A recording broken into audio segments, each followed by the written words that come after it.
आपने हो तुम कथा सुधारी। सतनाम श्री वाहिगुरु साहिब जी। दोहरा ਸਾਹਿਬ ਬੁੱਢੇ ਨਿਕਟ ਤੇ ਕੁੰਕਮ ਮਿਲਿਆ ਕਸਾਏ। ਸੋਢੀ ਖੁੱਲ ਕੇ ਤਿਲਕ ਕੈ ਦੀਨੋ ਤਿਲਕ ਕਰਾਏ। ਵਾਹਿਗੁਰੂ ਜੀ ਕਾ ਖਾਲਸਾ ਵਾਹਿਗੁਰੂ ਜੀ ਕੀ ਫਤਿਹ। ਗੁਰੂ ਕੀ ਸਾਜੀ ਨਵਾਜੀ ਸਾਧ ਸੰਗਤ ਜੀ, ਸਤਿਗੁਰਾਂ ਦੀ ਪਾਵਨ ਪਵਿੱਤਰ ਹਜ਼ੂਰੀ ਵਿੱਚ ਸੰਧਿਆ ਦੇ ਦੀਵਾਨਾਂ ਦੀਆਂ ਹਾਜ਼ਰੀਆਂ ਭਰ ਕੇ ਗੁਰਬਾਣੀ ਦਾ ਆਨੰਦ ਮਾਣ ਰਹੇ ਸੀ। ਆਓ ਹੁਣ ਗੁਰੂ ਸਾਹਿਬ ਜੀ ਦੀ ਪਵਿੱਤਰ ਪਾਵਨ ਕਥਾ ਨਾਲ ਜੁੜ ਜਾਈਏ।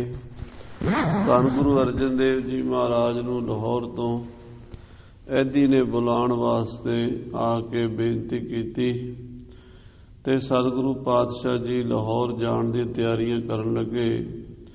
ਰਾਤਰੀ ਦੇ ਸਮੇਂ ਬਾਬਾ ਬੁੱਢਾ ਜੀ ਨੂੰ ਬੁਲਾ ਕੇ ਵਿਚਾਰ ਕੀਤੀ ਤੇ ਸ੍ਰੀ ਗੁਰੂ ਹਰਗੋਬਿੰਦ ਸਾਹਿਬ ਜੀ ਨੂੰ ਗੁਰਿਆਈ ਗੱਦੀ ਦੀ ਦੇਣ ਦੀ ਰਸਮ ਕੀਤੀ।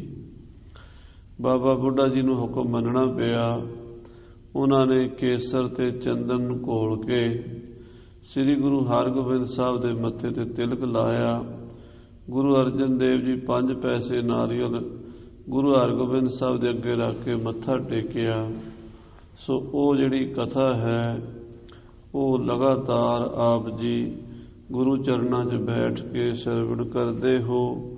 ਸੋ ਮਨ ਬਿਰਤੀਆਂ ਨੂੰ ਇਕਾਗਰ ਕਰੀਏ ਤੇ ਕਥਾ ਦਾ ਆਨੰਦ ਮਾਣੀਏ। ਪਿਆਰ ਸਹਿਤ ਆਖੀਏ ਸਤਨਾਮ ਸ੍ਰੀ ਵਾਹਿਗੁਰੂ ਸਾਹਿਬ ਜੀ। ਸਤਨਾਮ ਸ੍ਰੀ ਵਾਹਿਗੁਰੂ ਸਾਹਿਬ ਜੀ। ਦੋਹਰਾ ਸਾਹਿਬ ਬੁੱਢੇ ਨਿਕਟ ਤੇ ਬਾਬਾ ਬੁੱਢਾ ਜੀ ਦੇ ਪਾਸੋਂ ਕੁੰਕਮ ਮਲਿਆ ਕਸਾਏ। ਕੇਸਰ ਤੇ ਚੰਦਨ ਕਸਵਾ ਕੇ ਸੋਢੀ ਖੁੱਲ ਕੇ ਤਿਲਕ ਕੈ। ਸਾਹਿਬ ਸ੍ਰੀ ਗੁਰੂ ਹਰਗੋਬਿੰਦ ਸਾਹਿਬ ਜੀ ਮਹਾਰਾਜ ਜੋ ਸੋਢੀ ਕੁਲ ਦੇ ਦੀਪਕ ਹਨ, ਸੋਢੀ ਕੁਲ ਦੇ ਤਿਲਕ ਹਨ, ਦੀਨੋ ਤਿਲਕ ਕਰਾਏ। ਉਹਨਾਂ ਦੇ ਮੱਥੇ ਤੇ ਤਿਲਕ ਗੁਰਿਆਈ ਦਾ ਕਰਵਾ ਦਿੱਤਾ ਹੈ। ਚੌਪਈ ਰੱਖੋ ਗੋਪ ਨਹੀਂ ਬਿਦ ਤਾਵ ਹੋ। ਇਹ ਬਚਨ ਕੀਤਾ ਹੈ ਵੀ ਇਹ ਅਜੇ ਤਾਂ ਗੁਪਤ ਰੱਖਣਾ ਹੈ, ਪਰ ਸਮਾਂ ਆ ਕੇ ਪ੍ਰਗਟ ਹੋ ਜਾਏਗਾ।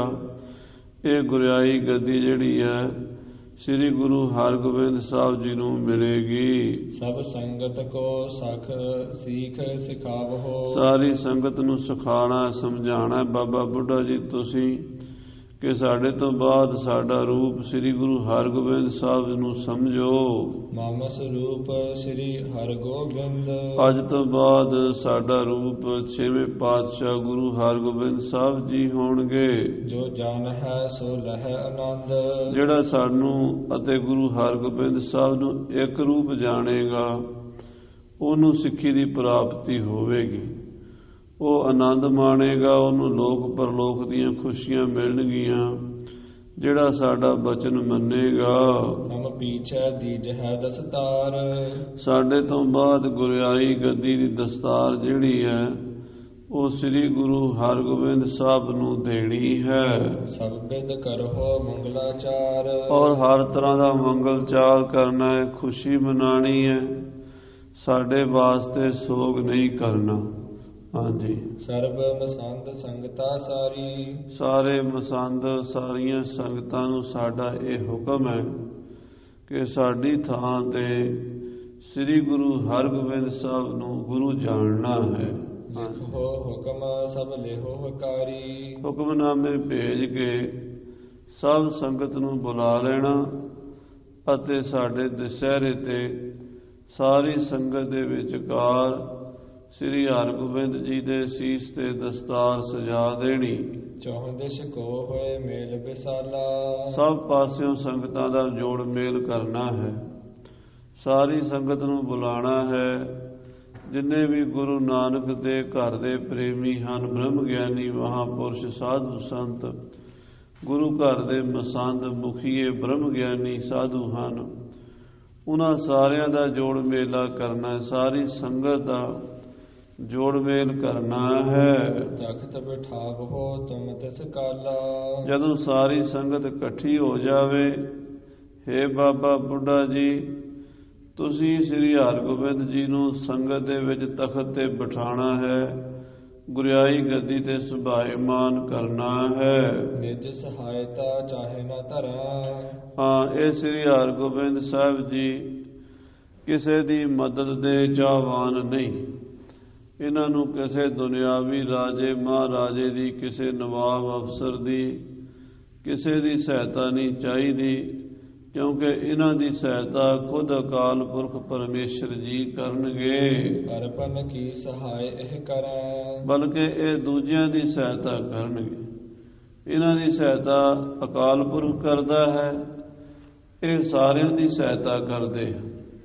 ਹਰ ਗਰੀਬ ਗੁਰਬੇ ਦੀ ਇਹ ਸਹਾਇਤਾ ਕਰਨਗੇ।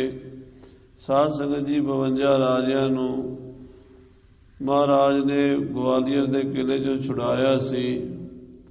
ਅੱਜ ਤੱਕ ਉਹ ਰਾਜਿਆਂ ਦੇ ਪਰਿਵਾਰ ਮੌਜੂਦ ਹਨ, ਇਤਿਹਾਸ ਮੌਜੂਦ ਹੈ।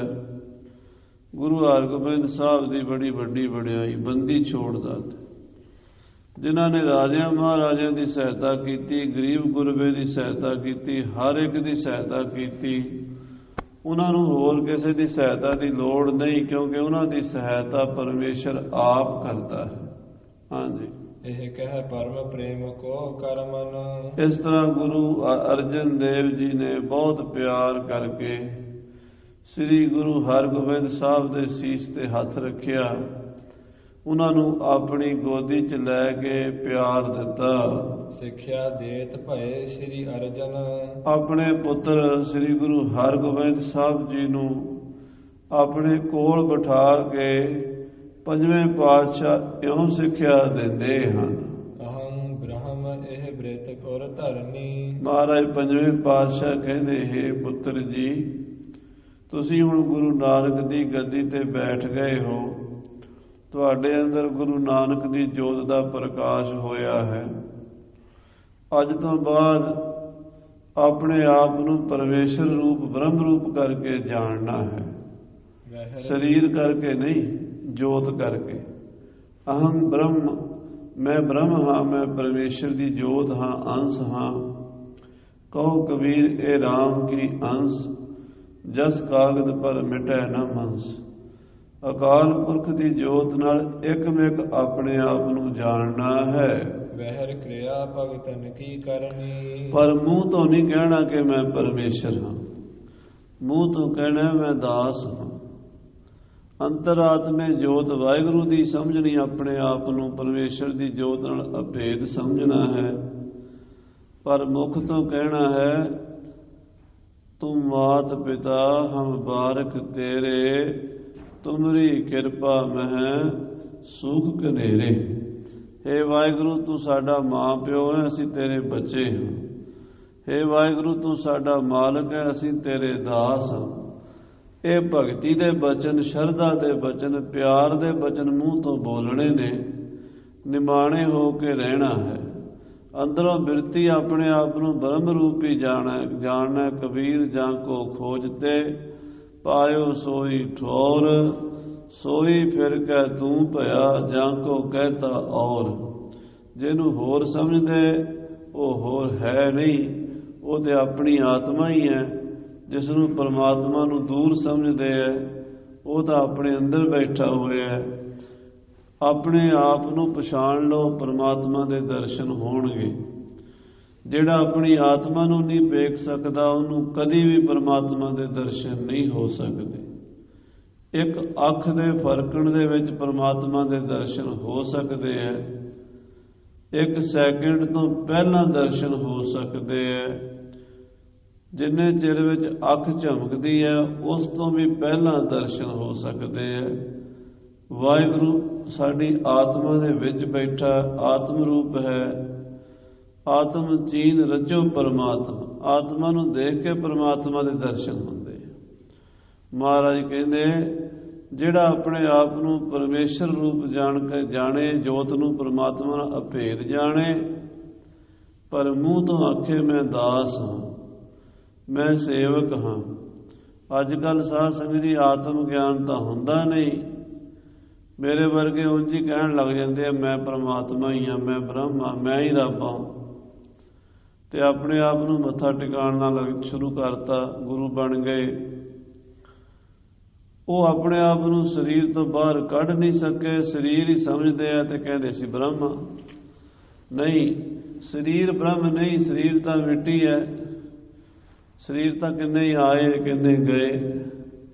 ਜਿਹੜਾ ਸਰੀਰ ਦੇ ਵਿੱਚ ਵਸਣ ਵਾਲਾ ਹੈ ਆਤਮਾ, ਉਹ ਬ੍ਰਹਮ ਹੈ। ਗੁਰੂ ਹਰਗੋਬਿੰਦ ਸਾਹਿਬ ਨੂੰ ਮਹਾਰਾਜ ਕਹਿੰਦੇ ਤੁਸੀਂ ਆਪਣੇ ਆਪ ਨੂੰ ਪਰਮੇਸ਼ਰ ਦੀ ਅੰਸ਼ ਸਮਝ ਕੇ ਮੂੰਹ ਤੋਂ ਏਦਾਂ ਕਹਿਣਾ ਵੀ ਅਸੀਂ ਉਹਦੇ ਦਾਸ ਹਾਂ, ਉਹਦੇ ਬੱਚੇ ਹਾਂ, ਉਹ ਸਾਡਾ ਮਾਲਕ ਹੈ, ਅਸੀਂ ਉਹਦੇ ਨੌਕਰ ਹਾਂ। ਹਾਂਜੀ, ਇਹ ਉਪਦੇਸ਼ ਆਦਿ ਗੁਰ ਘਰ ਕੋ, ਇਹ ਉਪਦੇਸ਼ ਗੁਰੂ ਨਾਨਕ ਦੇਵ ਜੀ ਨੇ ਗੁਰੂ ਅੰਗਦ ਦੇਵ ਜੀ ਨੂੰ ਦਿੱਤਾ ਸੀ। ਇਹ ਮੁੱਢ ਤੋਂ ਉਪਦੇਸ਼ ਆ ਰਿਹਾ। ਤਿੰਨ ਗੱਲਾਂ ਸਾਹਿਬ ਸ੍ਰੀ ਗੁਰੂ ਨਾਨਕ ਦੇਵ ਜੀ ਕਹਿੰਦੇ ਗੁਰੂ ਅੰਗਦ ਦੇਵ ਜੀ ਨੂੰ ਤੁਸੀਂ ਇਹ ਕਰਨੀਆਂ ਹਨ। ਕੀ ਕਰਨੀਆਂ ਨੇ? ਹਿਰਦੇ ਗਿਆਨ, ਮੁਖ ਭਗਤੀ, ਵਰਤਨ ਵੈਰਾਗ। ਹਿਰਦੇ ਗਿਆਨ ਦਾ ਮਤਲਬ ਹੀ ਆਪਣੇ ਆਪ ਨੂੰ ਪਰਮੇਸ਼ਰ ਦੀ ਜੋਤ ਸਮਝਣਾ ਹੈ। ਮੈਂ ਉਸ ਵਾਹਿਗੁਰੂ ਦੀ, ਅਕਾਲ ਪੁਰਖ ਦੀ, ਨਿਰੰਕਾਰ ਦੀ ਜੋਤ ਹਾਂ।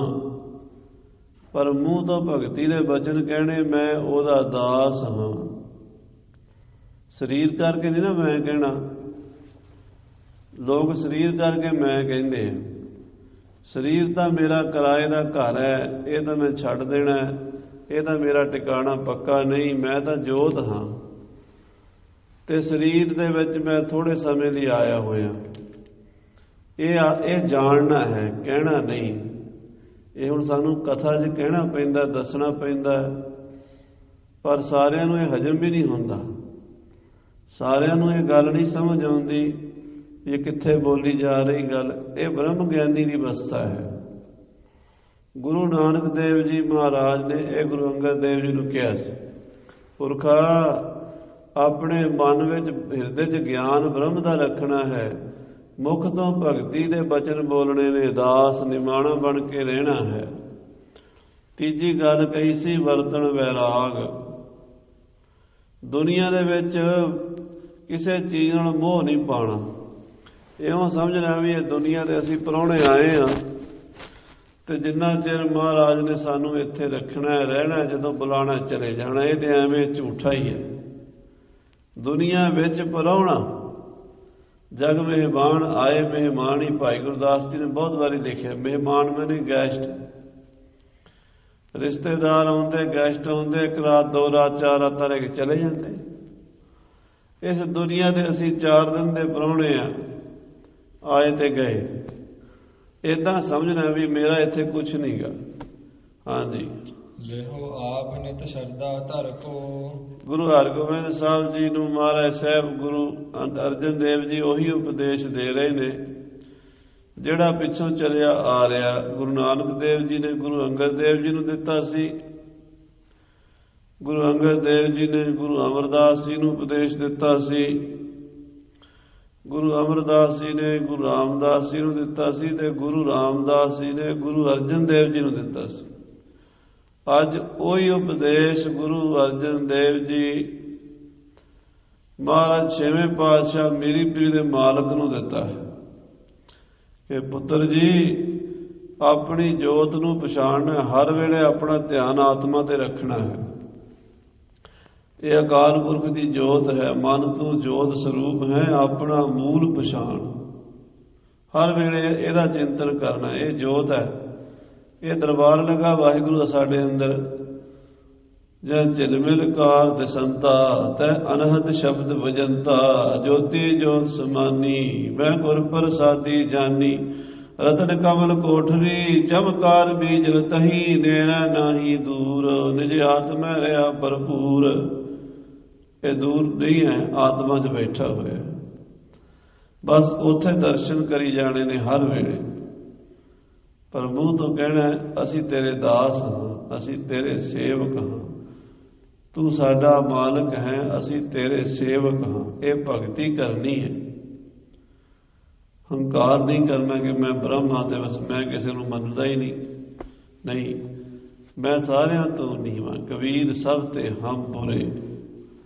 ਸਾਰਿਆਂ ਤੋਂ ਅਸੀਂ ਮਾੜੇ ਹਾਂ, ਸਾਰਿਆਂ ਤੋਂ ਅਸੀਂ ਭੈੜੇ ਹਾਂ, ਸਾਰਿਆਂ ਤੋਂ ਮੈਂ ਪਾਪੀ ਵੱਡਾ ਹਾਂ, ਇੱਦਾਂ ਜਾਣਨਾ ਹੈ, ਮੂੰਹ ਤੋਂ ਕਹਿਣਾ ਹੈ। ਕਬੀਰ ਸਭ ਤੇ ਹਮ ਬੁਰੇ, ਹਮ ਤਜ ਭਲੋ ਸਭ ਕੋਏ, ਜਿਨ ਐਸਾ ਕਰ ਬੂਝਿਆ ਮੀਤ ਹਮਾਰਾ ਸੋਏ। ਜਿਹਨੇ ਇੱਦਾਂ ਸਮਝ ਲਿਆ ਉਹ ਸਾਡਾ ਮਿੱਤਰ ਹੈ। ਤੀਜੀ ਗੱਲ ਕਹਿਣਾ ਹੈ ਕਿ ਦੁਨੀਆ 'ਚ ਮੈਂ ਪ੍ਰਾਹੁਣਾ ਆ। ਜੇ ਇਹ ਗੱਲ ਸਮਝ ਲਈ ਤੇ ਬੇੜਾ ਪਾਰ ਹੈ। ਸਿੱਖਾਂ ਨੂੰ ਵੀ ਇਹੀ ਗੱਲ ਦ੍ਰਿੜ ਕਰਾਣੀ ਹੈ। ਹਾਂਜੀ, ਸ੍ਰੀ ਨਾਨਕ ਕੋ ਆਸ਼ਾ ਮਹਾ।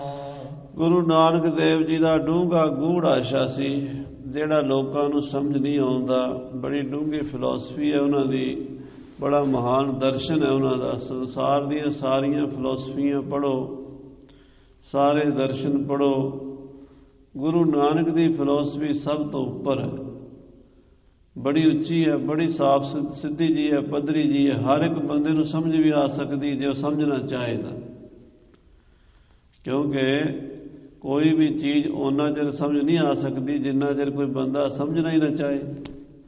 ਜੇ ਕੋਈ ਸਮਝਣਾ ਚਾਹੇ ਫਿਰ ਉਹ ਗੁਰੂ ਦੀ ਸ਼ਰਨ ਪਵੇ, ਨਿਮਾਣਾ ਹੋ ਕੇ ਆਪਣਾ ਸਿਰ ਗੁਰੂ ਦੇ ਚਰਨਾਂ 'ਚ ਰੱਖੇ, ਫਿਰ ਉਹਨੂੰ ਸਮਝ ਆਉਂਦੀ ਹੈ। ਹੌਲੇ ਹੌਲੇ ਹਰ ਗੱਲ ਦਾ ਪਤਾ ਲੱਗਦਾ।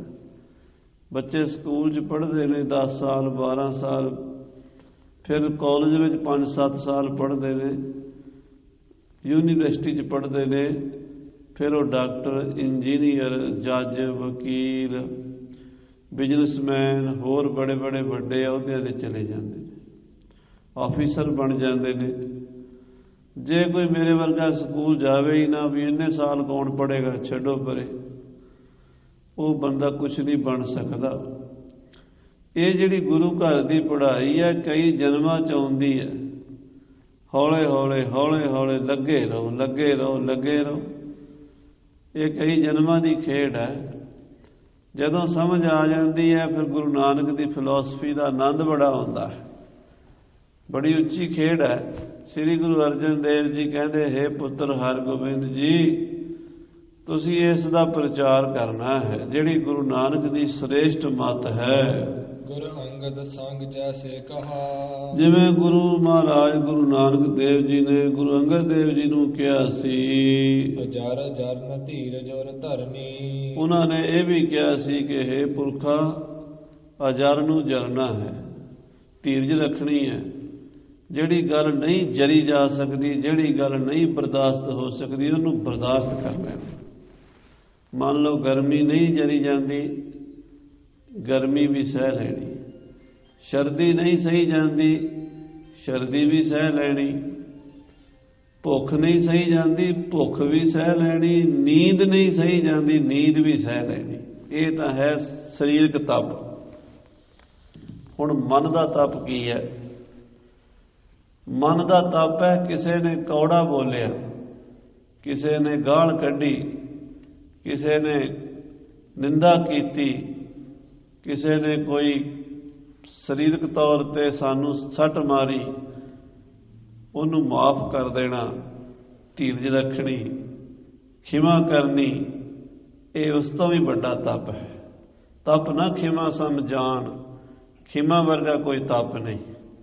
ਸਭ ਤੋਂ ਵੱਡਾ ਤਪ ਹੈ ਖਿਮਾ ਕਰਨੀ, ਮਾਫ ਕਰ ਦੇਣਾ। ਅਜਰ ਜਰਨ ਧੀਰਜ ਔਰ ਧਾਰੀ, ਧੀਰਜ ਰੱਖਣੀ, ਹੌਸਲਾ ਰੱਖਣਾ। ਕੋਈ ਗੱਲ ਨਹੀਂ, ਇਹ ਟਾਈਮ ਲੰਘ ਜਾਣਾ, ਇਹ ਦੁੱਖ ਦਾ ਸਮਾਂ ਵੀ ਲੰਘ ਜਾਣਾ, ਸੁੱਖ ਦਾ ਸਮਾਂ ਵੀ ਲੰਘ ਜਾਣਾ, ਇਹ ਤਾਂ ਚਲੇ ਜਾਣਾ, ਕਾਹਲੇ ਨਹੀਂ ਪੈਣਾ। ਇਹ ਗੁਰੂ ਨਾਨਕ ਦੇਵ ਜੀ ਮਹਾਰਾਜ ਨੇ ਗੁਰੂ ਅੰਗਦ ਦੇਵ ਜੀ ਨੂੰ ਦੱਸਿਆ ਸੀ। ਹਾਂਜੀ, ਅਜ਼ਮਤ ਬਿਦਤ ਨਾ ਕਾਹੂ ਕਰਨੀ। ਆਪਣੀ ਕਰਾਮਾਤ, ਆਪਣੀ ਸ਼ਕਤੀ ਨੂੰ ਲੋਕਾਂ ਦੇ ਸਾਹਮਣੇ ਸ਼ੋਅ ਨਹੀਂ ਹੋਣ ਦੇਣਾ। ਸਾਰੇ ਕੁਝ ਤਾਕਤ, ਸਾਰਾ ਕੁਝ ਕਰ ਸਕਣ ਦੀ ਸਮਰੱਥਾ ਹੋਵੇ, ਪਾਵਰ ਹੋਵੇ, ਫਿਰ ਵੀ ਆਪਣੀ ਪਾਵਰ ਨੂੰ ਸਮਾਈ ਕਰਕੇ ਰੱਖਣਾ। ਕਮਜ਼ੋਰ ਬੰਦੇ ਨੂੰ ਕੋਈ ਗਾਲਾਂ ਕੱਢੇ, ਕਮਜ਼ੋਰ ਬੰਦੇ ਨੂੰ ਕੋਈ ਚਪੇੜ ਮਾਰੇ, ਕਮਜ਼ੋਰ ਬੰਦਾ ਅੱਗੇ ਚੁੱਪ ਕਰਕੇ ਖੜਾ ਰਵੇ, ਉਹ ਖਿਮਾ ਨਹੀਂ, ਉਹ ਕੋਈ ਧੀਰਜ ਨਹੀਂ। ਉਹ ਤੇ ਬੇਵਸੀ ਦਾ ਨਾਮ, ਮਜਬੂਰੀ ਦਾ ਨਾਮ ਮਹਾਤਮਾ ਗਾਂਧੀ ਹੈ। ਉਹ ਤਾਂ ਮਜਬੂਰੀ ਹੈ।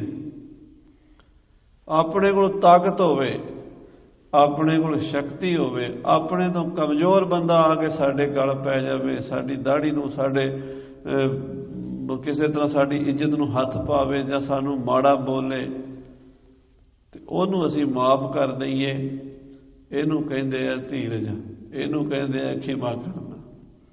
ਖਿਮਾ ਕਰਨਾ, ਤਗੜੇ ਨੂੰ ਤੇ ਸਾਰੇ ਖਿਮਾ ਕਰ ਦਿੰਦੇ, ਕਹਿੰਦੇ ਤਗੜੇ ਉੱਤੇ ਤੇ ਤਰਸ ਆਉਂਦਾ, ਮਾੜੇ ਤੇ ਗੁੱਸਾ ਆਉਂਦਾ। ਆਖੋ ਸ੍ਰੀ ਵਾਹਿਗੁਰੂ। ਆਮ ਲੋਕਾਂ ਦੀ ਇਹ ਹਾਲਤ ਹੈ, ਤਗੜੇ ਤੇ ਕਹਿੰਦੇ ਤਰਸ ਆ ਗਿਆ ਸੀ ਮੈਨੂੰ, ਆਪੇ ਹੀ ਆਉਣਾ ਵੀ ਜੇ ਮੈਂ ਉਹਨੂੰ ਛੇੜਾਂਗਾ ਹੋਰ ਮਾਰੇਗਾ।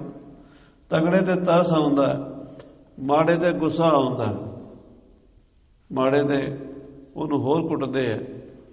ਨਹੀਂ, ਧੀਰਜ ਰੱਖਣੀ ਹੈ, ਹੌਸਲਾ ਰੱਖਣਾ ਹੈ, ਖਿਮਾ ਕਰਨੀ ਹੈ।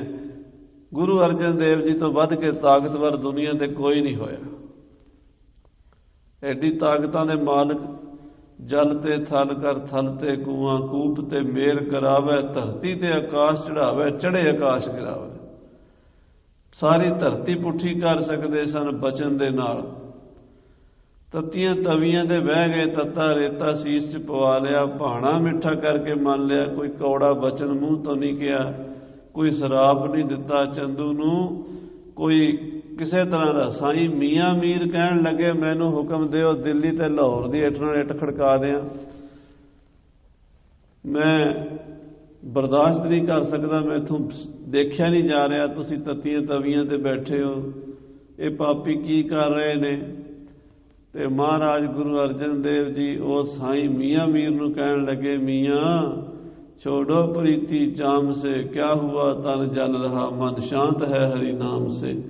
ਸਾਡਾ ਸਰੀਰ ਸੜ ਰਿਹਾ ਹੈ, ਇਹਦਾ ਸਾਨੂੰ ਮੋਹ ਨਹੀਂ, ਸਾਡਾ ਮਨ ਤੇ ਠੰਡਾ ਹੈ, ਪਰਮੇਸ਼ਰ ਦੇ ਨਾਮ ਨਾਲ ਜੁੜ ਕੇ ਠੰਡਾ ਹੈ।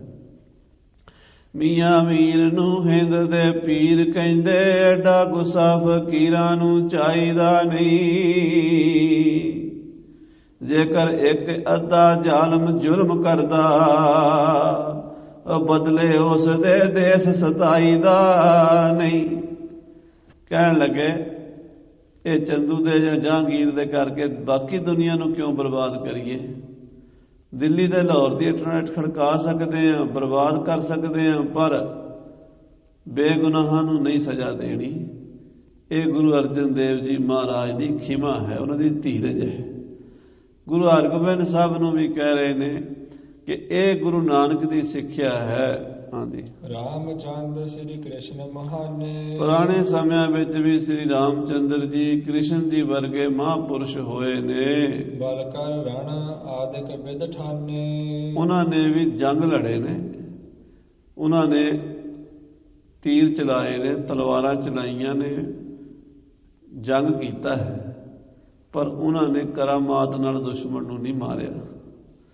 ਕਹਿਣ ਦਾ ਮਤਲਬ ਹੈ ਵੀ ਤੁਸੀਂ ਵੀ ਕਰਾਮਾਤ ਨਾਲ ਦੁਸ਼ਮਣ ਨੂੰ ਨਹੀਂ ਮਾਰਨਾ, ਜੰਗ ਲੜਨਾ ਹੈ, ਯੁੱਧ ਕਰਨਾ ਹੈ। ਜਿੰਨਾ ਕਿ ਇਨਸਾਨੀ ਜਾਮੇ ਦਾ ਨਿਯਮ ਹੈ, ਇਨਸਾਨ ਦੇ ਮਨੁੱਖੀ ਜਾਮੇ ਦੀ ਜੋ ਮਰਜ਼ਾਦਾ ਹੈ, ਉਹਦੇ ਵਿੱਚ ਰਹਿਣਾ ਹੈ। ਕਰਾਮਾਤ ਸ਼ਕਤੀ ਦੀ ਵਰਤੋਂ ਨਹੀਂ ਕਰਨੀ। ਨਹੀਂ ਸ਼ਕਤ ਕਰ ਕਹੂੰ ਦਿਖਾਈ। ਸ੍ਰੀ ਰਾਮਚੰਦਰ ਕ੍ਰਿਸ਼ਨ ਆਦਿਕਾਂ ਨੇ ਵੀ ਕਰਾਮਾਤ ਬਿਨਾਂ ਮਤਲਬ ਦੇ ਨਹੀਂ ਵਿਖਾਈ। ਸਹੀ ਸਰਬ ਹੀ ਜਿਮ ਬਨ ਆਈ। ਜੋ ਉਹਨਾਂ ਦੇ ਸਿਰ ਤੇ ਪਈ ਉਹਨਾਂ ਨੇ ਸਹਿ ਲਈ। ਉਹਨਾਂ ਨੇ ਵੀ ਜੰਗਲਾਂ 'ਚ ਬਨਵਾਸ ਵੀ ਕੱਟੇ, ਲੜਾਈਆਂ ਵੀ ਲੜੀਆਂ, ਹਾਰ ਵੀ ਹੋਈ, ਜਿੱਤ ਵੀ ਹੋਈ, ਬੜਾ ਕੁਝ ਹੋਇਆ। ਲਛਮਣ ਨੂੰ ਬਰਛੀ ਵੱਜੀ, ਲਛਮਣ ਮਰਨ ਕੰਢੇ ਪਹੁੰਚ ਗਿਆ। ਸ੍ਰੀ ਕ੍ਰਿਸ਼ਨ ਜੀ ਨੂੰ ਮੈਦਾਨੇ ਜੰਗ ਵਿੱਚੋਂ ਇੱਕ ਵਾਰੀ ਜੰਗ ਛੱਡ ਕੇ ਦੌੜਨਾ ਪਿਆ। ਸਾਰਾ ਕੁਝ ਹੋਇਆ। ਉਹਨਾਂ ਨੇ ਜਿਵੇਂ ਮਨੁੱਖੀ ਲੀਲਾ ਕੀਤੀ ਹੈ, ਉਹਨਾਂ ਕੋਲ ਸਾਰੀ ਸ਼ਕਤੀ ਹੁੰਦਿਆਂ ਵੀ ਉਹਨਾਂ ਨੇ ਨਹੀਂ ਦਿਖਾਈ। ਤੁਸੀਂ ਵੀ ਇੱਦਾਂ ਸਾਰੀ ਸ਼ਕਤੀ ਦੇ ਹੁੰਦਿਆਂ ਸ਼ਕਤੀ ਦਿਖਾਣੀ ਨਹੀਂ। ਆਪਣੇ ਜਿਹੜੇ ਦੁਨਿਆਵੀ ਵਸੀਲੇ ਨੇ, ਤੁਹਾਨੂੰ ਪਰਮਾਤਮਾ ਨੇ ਸਰੀਰ 'ਚ ਤਾਕਤ ਦਿੱਤੀ ਹੈ, ਹਥਿਆਰਾਂ ਦੀ ਤਾਕਤ ਹੈ। ਜੰਗ ਲੜਨਾ ਤੇ ਹਥਿਆਰਾਂ ਨਾਲ, ਸ਼ਸਤਰਾਂ ਨਾਲ ਲੜੋ, ਜ਼ੁਲਮ ਦਾ ਟਾਕਰਾ ਕਰੋ, ਪਰ ਕਰਾਮਾਤ ਨਾ ਦਿਖਾਓ। ਹਾਂਜੀ, ਇਸੇ ਪ੍ਰਕਾਰ ਆਪ ਮਤ ਧਰੋ। ਤੁਸੀਂ ਵੀ ਉਦਾਂ ਹੀ ਰੱਖਣੀ ਹੈ। ਗੁਰੂ ਹਰਗੋਬਿੰਦ ਸਾਹਿਬ ਨੂੰ ਗੁਰੂ ਅਰਜਨ ਦੇਵ ਜੀ ਦੱਸ ਰਹੇ ਆ, ਤੁਹਾਡੇ ਸਮੇਂ 'ਚ ਜੰਗ ਯੁੱਧ ਹੋਣੇ ਨੇ, ਜੰਗ ਯੁੱਧ ਬਾਹੂ ਬਲ ਨਾਲ ਲੜਨੇ ਨੇ, ਸ਼ਸਤਰਾਂ ਨਾਲ ਲੜਨੇ ਨੇ। ਘੋੜੇ ਰੱਖੋ, ਤੀਰ ਕਮਾਨ ਰੱਖੋ, ਬੰਦੂਕਾਂ ਰੱਖੋ, ਤਲਵਾਰ ਢਾਲ ਵਰਤੋ, ਲੜਾਈ ਕਰੋ। ਪਰ ਲੜਾਈ ਦੇ ਵਿੱਚ ਕਰਾਮਾਤ ਵਰਤ ਕੇ ਦੁਸ਼ਮਣ ਨੂੰ ਸੁੱਤੇ ਪਿਆ ਨੂੰ ਮਾਰ ਦਿਓ, ਇਹ ਨਹੀਂ ਕੰਮ ਕਰਨਾ।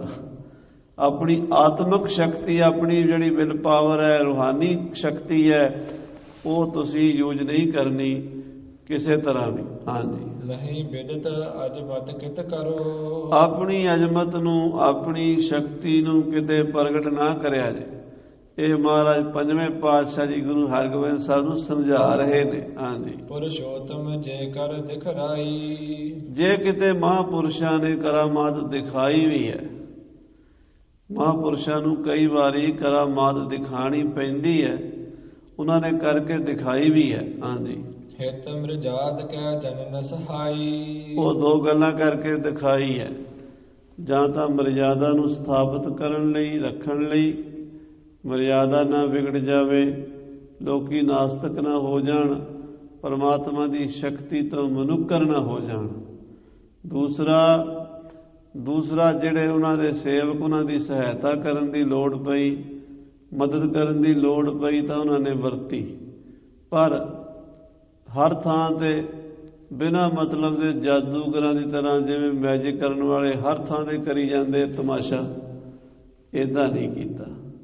ਹਰ ਥਾਂ ਤੇ ਕਰਾਮਾਤ ਨਹੀਂ ਦਿਖਾਈ, ਜਿੱਥੇ ਲੋੜ ਪਈ ਦਿਖਾਈ ਵੀ, ਪਰ ਇਹ ਨਹੀਂ ਵੀ ਹਰ ਥਾਂ ਤੇ ਰੋਜ਼ ਹੀ ਦਿਖਾਈ ਜਾਓ।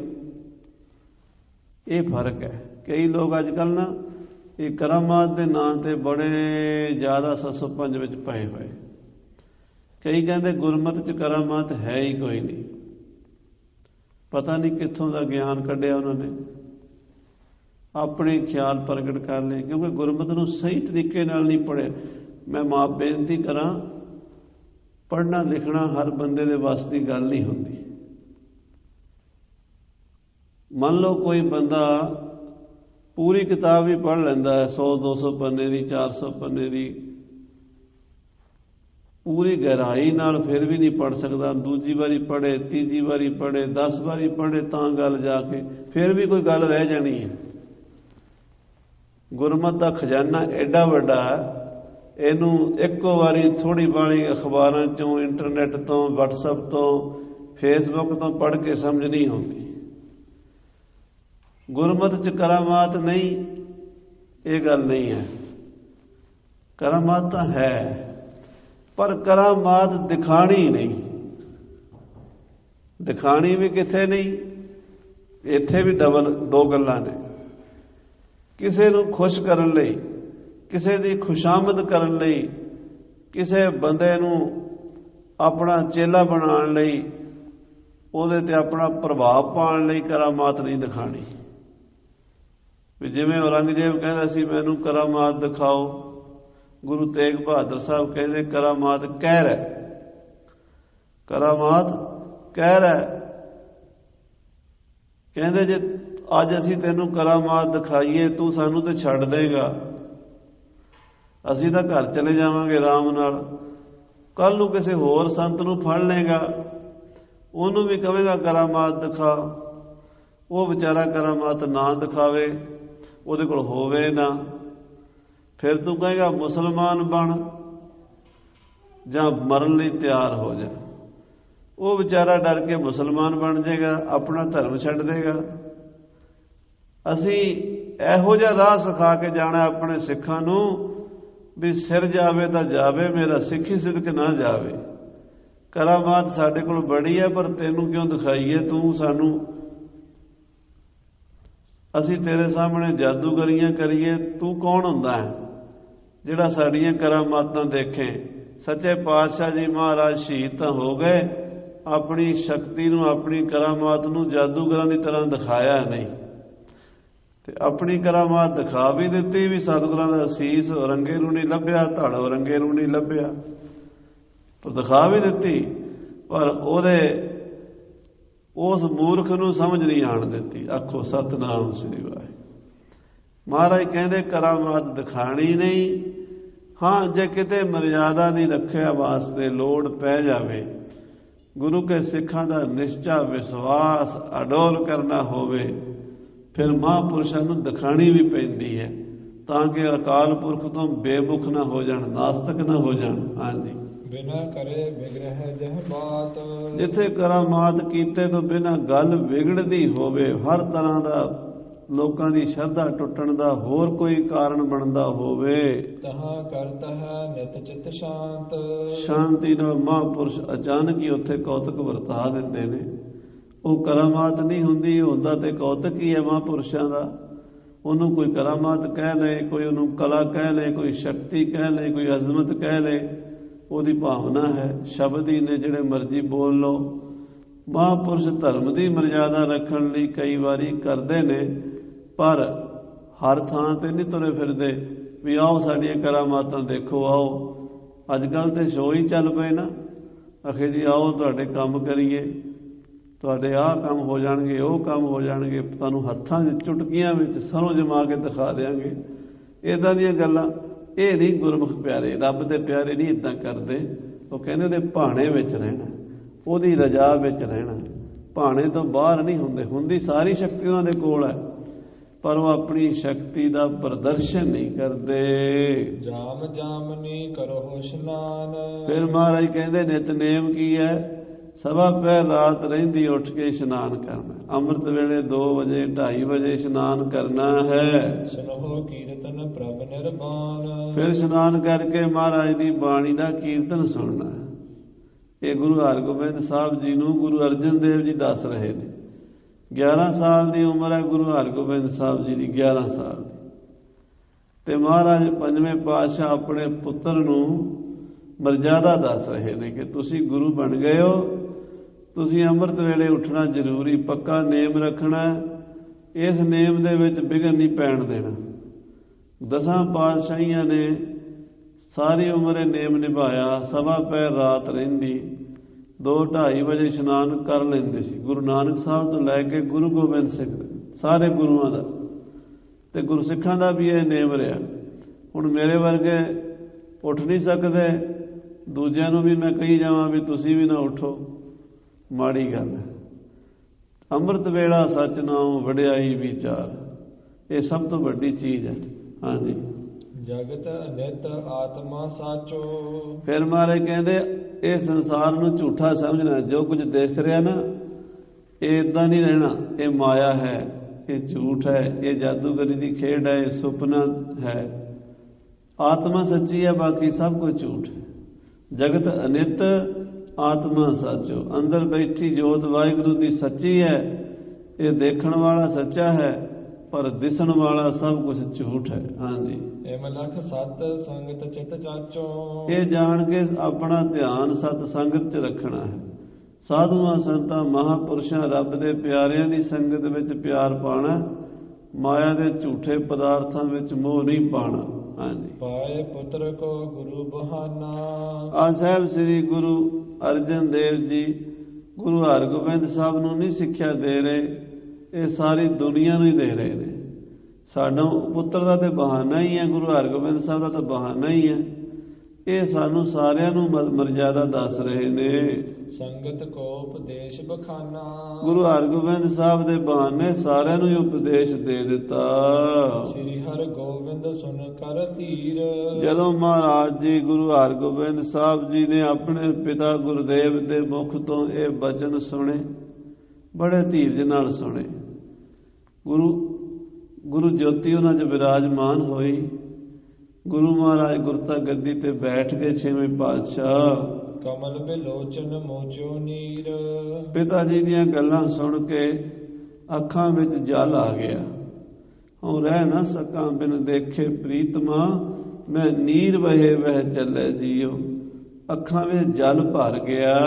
ਕਾਰਨ ਕਰਨ ਆਪ ਤੁਮ ਸਾਰੇ, ਤੇ ਹੱਥ ਜੋੜ ਕੇ ਬੇਨਤੀ ਕੀਤੀ, ਸੱਚੇ ਪਾਤਸ਼ਾਹ ਜੀ, ਗਰੀਬ ਨਵਾਜ ਪਿਤਾ ਜੀਓ, ਕਰਨ ਕਰਾਵਨ ਹਾਰ ਤੁਸੀਂ ਹੋ। ਜੋ ਕੁਝ ਹੋ ਰਿਹਾ ਸੰਸਾਰ ਵਿੱਚ ਤੁਹਾਡੀ ਮਾਇਆ ਹੈ। ਜੋ ਤੁਸੀਂ ਕਰਾ ਰਹੇ ਹੋ ਉਹ ਹੋ ਰਿਹਾ ਹੈ, ਜੋ ਤੁਸੀਂ ਕਰਾਣਾ ਉਹ ਹੋਣਾ ਹੈ। ਤੁਹਾਡੇ ਭਾਣੇ ਤੋਂ ਬਿਨਾਂ ਪੱਤਾ ਨਹੀਂ ਹਿੱਲ ਸਕਦਾ। ਹਾਂਜੀ, ਅਸਮੰਜਸ ਹਮ ਸਮੁਖ ਉਚਾਰੇ, ਸਾਡਾ ਤੁਹਾਡੇ ਸਾਹਮਣੇ ਬੋਲਣਾ ਠੀਕ ਨਹੀਂ ਹੈ। ਅਸਮੰਜਸ, ਹਮ ਸਮੁਖ ਉਚਾਰੇ। ਤੁਹਾਡੇ ਸਾਹਮਣੇ ਅਸੀਂ ਕੋਈ ਗੱਲ ਕਰੀਏ, ਸਾਡੀ ਕੀ ਸਮਰੱਥਾ ਹੈ ਸੱਚੇ ਪਾਤਸ਼ਾਹ।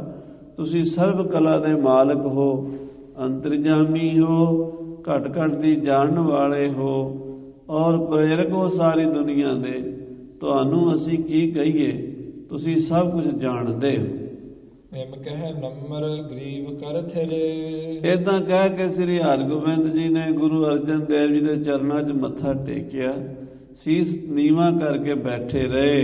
ਧੀਰ ਸਰਬੱਗ ਜਾਨ ਚੁੱਪ ਕਰੇ। ਸਰਬ ਕਲਾ ਦੇ ਸਰਬੱਗ ਸਤਿਗੁਰੂ ਛੇਵੇਂ ਪਾਤਸ਼ਾਹ ਮਹਾਨ ਧੀਰਜਵਾਨ ਇਸ ਦੁੱਖ ਦੀ ਘੜੀ ਵਿੱਚ ਜਦੋਂ ਪਿਤਾ ਗੁਰਦੇਵ ਜੀ ਇੱਥੋਂ ਜਾਣ ਦੀਆਂ ਤਿਆਰੀਆਂ ਕਰ ਰਹੇ ਨੇ, ਸਦਾ ਵਾਸਤੇ ਅੱਖਾਂ ਤੋਂ ਅਲੋਪ ਹੋਣ ਦਾ ਇਸ਼ਾਰਾ ਦੇ ਰਹੇ ਨੇ, ਲਾਹੌਰ ਚਲੇ ਜਾਣਾ, ਲਾਹੌਰ ਜਾ ਕੇ ਸ਼ਹੀਦੀਆਂ ਪਾ ਜਾਣੀਆਂ ਨੇ। ਉਹ ਸਮਾਂ ਕੈਸਾ ਨਾਜ਼ੁਕ ਸੀਗਾ। ਸ੍ਰੀ ਹਰਗੋਬਿੰਦ ਜੀ ਨੇ ਬੜੇ ਹੌਸਲੇ ਨਾਲ ਜਰ ਲਿਆ। ਗੱਦੀ ਦੇ ਕੇ ਕੋਠਾ ਸਾਹਿਬ, ਸ੍ਰੀ ਅਕਾਲ ਤਖਤ ਸਾਹਿਬ ਜਿੱਥੇ ਹੈ, ਇੱਥੇ ਪਹਿਲਾਂ ਕੋਠਾ ਸਾਹਿਬ ਹੀ ਹੁੰਦਾ ਸੀ। ਕੋਠਾ ਸਾਹਿਬ ਤੋਂ ਚੱਲ ਕੇ ਗੁਰੂ ਕੇ ਮਹਿਲਾਂ 'ਚ ਪਹੁੰਚੇ। ਮਾਤਾ ਗੰਗਾ ਜੀ ਨੇ ਪ੍ਰਸ਼ਾਦਾ ਛਕਾਇਆ। ਨਾਲ ਨਾਲ ਪ੍ਰਸ਼ਾਦਾ ਛਕੀ ਜਾਂਦੇ, ਨਾਲੇ ਮਾਤਾ ਗੰਗਾ ਜੀ ਨੂੰ ਇਸ਼ਾਰਾ ਦੇ ਰਹੇ ਨੇ, ਗੰਗਾ ਜੀ ਅਸੀਂ ਲਾਹੌਰ ਚਲੇ ਜਾਣਾ ਤੇ ਸਾਡੇ ਤੋਂ ਪਿੱਛੋਂ ਸਾਡਾ ਪੁੱਤਰ ਸਾਰਾ ਕੁਝ ਸਾਂਭੇਗਾ। ਹਰਗੋਬਿੰਦ ਨੂੰ ਗੁਰਤਾ ਗੱਦੀ ਦੇ ਦਿੱਤੀ ਹੈ। ਸਰੀਰ ਦਾ ਮੋਹ ਨਹੀਂ ਕਰਨਾ। ਦੁਨੀਆ ਦਾ ਮੇਲਾ ਥੋੜੇ ਦਿਨਾਂ ਦਾ ਹੀ ਹੁੰਦਾ, ਸਦਾ ਕੋਈ ਨਾਲ ਨਹੀਂ ਰਿਹਾ, ਤੇ ਸਾਡੇ ਤੋਂ ਬਾਅਦ ਸੋਗ ਨਹੀਂ ਮਨਾਉਣਾ। ਮਾਤਾ ਗੰਗਾ ਜੀ ਹੈਰਾਨ ਹੋਈ ਜਾਂਦੇ, ਅੱਜ ਕਿਉਂ ਜੀਆਂ ਗੱਲਾਂ ਕਰ ਰਹੇ ਨੇ ਸੱਚੇ ਪਾਤਸ਼ਾਹ। ਬੈਰਾਗ ਆ ਗਿਆ, ਰੋਣ ਲੱਗ ਪਏ। ਰੋਂਦੇ ਰੋਂਦੇ ਬੇਨਤੀ ਕੀਤੀ ਗਰੀਬ ਨੂੰ, ਆਜ ਸਾਨੂੰ ਕਿਹਦੇ ਸਹਾਰੇ ਛੱਡ ਚੱਲੇ ਹੋ। ਅਜੇ ਹਰਗੋਬਿੰਦ 11 ਸਾਲਾਂ ਦਾ ਬੱਚਾ ਹੈ। ਦੁਸ਼ਮਣ ਸਾਰੇ ਪਾਸੇ ਜਾਲ ਵਿਛਾਈ ਬੈਠੇ ਨੇ, ਸਾਡਾ ਕੀ ਬਣੇਗਾ। ਤੇ ਮਹਾਰਾਜ ਕਹਿੰਦੇ, ਗੰਗਾ ਜੀ ਸਭ ਦਾ ਰਾਖਾ ਗੁਰੂ ਨਾਨਕ ਹੈ। ਗੁਰੂ ਨਾਨਕ ਅੰਗ ਸੰਗ ਰਹੇਗਾ। ਜਾਂ ਕੋ ਮੁਸ਼ਕਿਲ ਅਤ ਬਣੇ ਢੋਈ, ਕੋਏ ਨਾ ਦੇ ਲਾਗੂ ਹੋਏ ਦੁਸ਼ਮਣਾ ਸਾਖ ਵੀ ਭੱਜ ਖੜੇ। ਸਭੋ ਭੱਜੈ ਆਸਰਾ ਚੁੱਕੈ ਸਭ ਅਸਰਾਓ। ਚਿਤ ਆਵੇ ਉਸ ਪਾਰ ਬ੍ਰਹਮ ਲੱਗੈ ਨਾ ਤੱਤੀ ਵਾਓ। ਸਾਹਿਬ ਨਿਤਾਣਿਆ ਕਾ ਤਾਣ ਆਏ ਨਾ ਜਾਈ, ਫਿਰ ਸਦਾ ਗੁਰ ਸ਼ਬਦੀ ਰੰਗ। ਮਹਾਰਾਜ ਅਕਾਲ ਪੁਰਖ ਸੱਚੇ ਪਾਤਸ਼ਾਹ ਤੇਰੇ ਹਰਗੋਬਿੰਦ ਦੇ ਸਿਰ ਤੇ ਰਵੇਗਾ, ਅੰਗ ਸੰਗ ਰਵੇਗਾ, ਚੜ੍ਹਦੀ ਕਲਾ ਹੋਵੇਗੀ। ਮਹਾਰਾਜ ਸਾਹਿਬ ਜੀ ਸਾਰਾ ਬਚਨ ਕਹਿ ਕੇ ਮਾਤਾ ਗੰਗਾ ਜੀ ਨੂੰ ਰਾਤ ਆਪਣੇ ਪਲੰਗ ਤੇ ਬਿਰਾਜੇ। ਸਵੇਰੇ ਉੱਠ ਕੇ ਲਾਹੌਰ ਨੂੰ ਚਲੇ ਗਏ। ਉੱਥੇ ਜਾ ਕੇ ਜੋ ਭਾਣੇ ਵਰਤਾਏ ਉਹ ਕਥਾ ਆਪਾਂ ਅੱਗੇ ਸੁਣਾਂਗੇ। ਸਮੇਂ ਦੇ ਲਿਹਾਜ਼ ਨਾਲ ਸਮਾਪਤੀ ਹੈ ਜੀ। ਹੇ ਗੋਬਿੰਦ, ਹੇ ਗੋਪਾਲ।